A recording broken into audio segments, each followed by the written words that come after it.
Sveiki visi, kuriems yra įdomu ir aktualu turistinis bei kelioninis inventorius.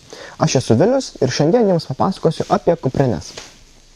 Pradėti pirmiausia turbūt reikėtų nuo to, kad kuprinės labiausiai tarpusavyje skiriasi savo dydžiu. Ir būtent šis filmukas bus apie mažesnės kuprinės, tinkamas kasdienai bei trumpoms kelionėms. Na, o apie didžiasias kuprinės filmuką pristatysime kiek vėliau. Kuprinių dydžiai yra matuojami litrais, tai yra būtent kiek tūrio tilptų į tą kuprinę. Ir litražas dažniausiai yra rašomas kuprinės išorėje šalia pavadinimo. Kai kurie gamintojai tūrius matuoja skirtingai, todėl gali atsirasti šiokie tokie neatitikimai tarp skirtingų gamintojų litražų skaičiaus. Taip yra todėl, nes vieni gamintojai gali matuoti tik tais pagrindinio kuprinės skyriaus tūrį, o kiti taip pat ir visų kišenių. Todėl vizualiai to paties litražo kuprinės gali šiek tiek skirtis. Taigi, kasdienio naudojimo arba kitaip vadinamos miesto kuprinės dažniausiai bus iki 30 litrų tūrio, nes daugiau kasdienai nelabai reikia. Jos bus gan paprastos ir dažniausiai neturės jokio kieto rėmo, kad būtų mobilesnės bei kompaktiškesnės. Dauguma tokių kuprinių bus uždaromos užtrauktukais, nes užtrauktukai yra patogesni pastoviam naudojimui. Taip pat jos gali turėti kelis skyrius, kad galėtumėte patogiai atskirti vienus daiktus nuo kitų. Taip pat turės daugiau įvairių kišenėlių bei mažų skyrelių, kad galėtumėte patogiai susidėti visus smulkius daiktus.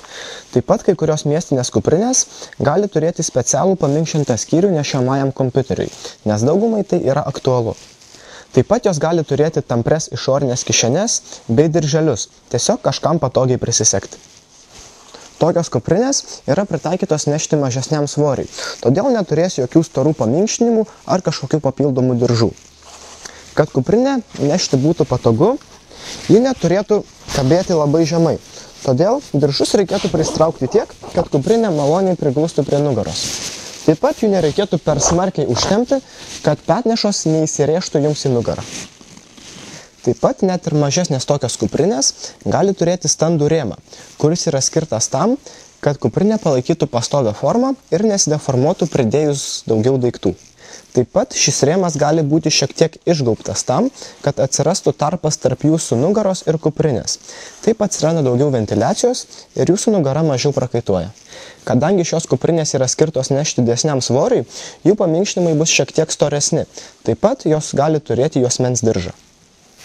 Kaip matote, net ir pilnai ją pakrovus, tarpas tarp kuprinės ir nugaros vis tiek išlieka. Todėl turite labai gerą ventiliaciją, dėl ko nugara mažiau prakaituoja. Ir kadangi kuprinė gali sverti net ir kažkiek daugiau, tam yra juosmeninis diržas, kad būtų galima šiek tiek svorio nukelti nuo pečių. Taip pat, jeigu yra poreikis, galima užsisegti krūtinės dirželį, kad petnešos nesmuktų nuo pečių. Didesnės kuprinės nuo 30 iki 50 litrų jau bus pakankamai didelės ir neilgoms kelionėms, todėl turės visus reikiamus elementus didesniam svoriui nešti. Renkantis šios kuprinės dydį, jis priklausys nuo jūsų kelionės tipo. Jeigu tai yra vienos dienos kelionė, pilnai gali užtekti ir 30 litrų kuprinės. Jeigu kelionė užtruks ilgiau ir norėsite pasimti daugiau daiktų, galbūt jums prireiks netgi ir 50 litrų talpos kuprinės. Tokios kuprinės dažniausiai turės vieną pagrindinį skyrių, kuris viršuje bus užtraukiamas dirželiu, nes toks uždarimo būdas yra patikimesnis esant dideliam svoriui.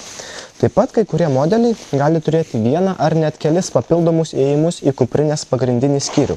Tai gali būti įėjimas apačioje ar net per vidurį, tam, kad būtų galima greičiau pasiekti visus reikiamus daiktus. Taip pat kai kurios kuprinės gali būti šiek tiek kintamo dydžio, tai pavyzdžiui 35 litrai plus 10. Taip yra todėl, kad kuprinė viršuje yra uždengiama kapišonu. Todėl gali būti tiesiog palikta papildomos medžiagos visiškai maksimaliai prikrauti kupriniai. Tada reikėtų tiesiog atkelti kapišoną, kad jisai pakilęs pilnai uždengtų visą kuprinę. Beveik visos tokio dydžio kuprinės jau turės standų rėmą, kuris taip pat gali būti išgaubtas arba ne. Dažniausiai išgaubto rėmo kuprinės bus šiek tiek sunkesnės. Dedantis tokią kuprinę, labai svarbu yra ją tinkamai susivarstyti. Tai pirmiausia reikėtų užsitempti petnešų diržus tiek, kad klubo diržas pakiltų iki klubo kaulų viršaus. Tada jį užsisegus reikėtų gan smarkiai užsiveržti, kad didžioji dalis svorio nusėstų jums ant klubų, o petnešos liktų apylaisvės. Tada pristraukite petnešas tiek, kiek jums užtenka Ir dabar, taip nešant kuprinę, svoris jausis šiek tiek mažiau. Netgi tokios didelės ir sunkiai pakrautos kuprinės su išlenktu rėmu vis tiek išlaikys tarpą tarp jūsų nugaros ir kuprinės, netgi neteisingai užsidėtos. O neteisingai užsidėta kuprinė būtų tada, jeigu per smarkiai susiveržite diržus ir juosmeninis diržas pakilo per aukštai. Tada jį užsisegus ir užsiveržus, jis jums tiesiog nepatogiai spaus pilvą, o petnešos bus neprigludusios prie pečių ir nugaros. Kadangi tokios kuprinės yra skirtos ir pasivaikščiojimams kalnuose, jos gali turėti netgi specialius tvirtinimus trekingo lazdoms. Taip pat jos turės ir daugiau dirželių papildomai įrangai prisisegti.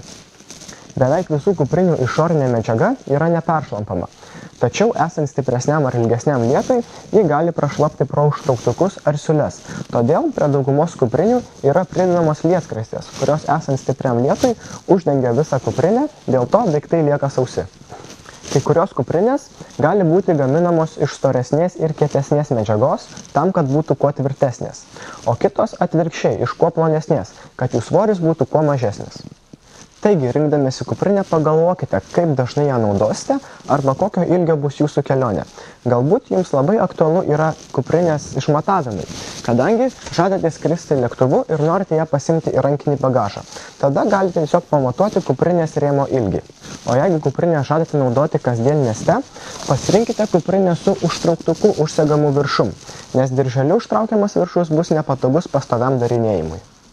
Taip pat rinkdamėsi kuprinę, būtinai ją pasimatuokite su svoriu ir pažiūrėkite, ar jums patogiai gula ant nugaros. Galbūt kuprinė su išlenkta nugara jums bus mažiau patogi negu pilnai prie nugaros priglundanti kuprinė. Taigi, šį kartą tiek ir pasimatysime kitame filmuke, kuris bus apie didžiasias kuprinės. Jos bus skirtos itin ilgoms kelionėms bei rimtiems žygiams.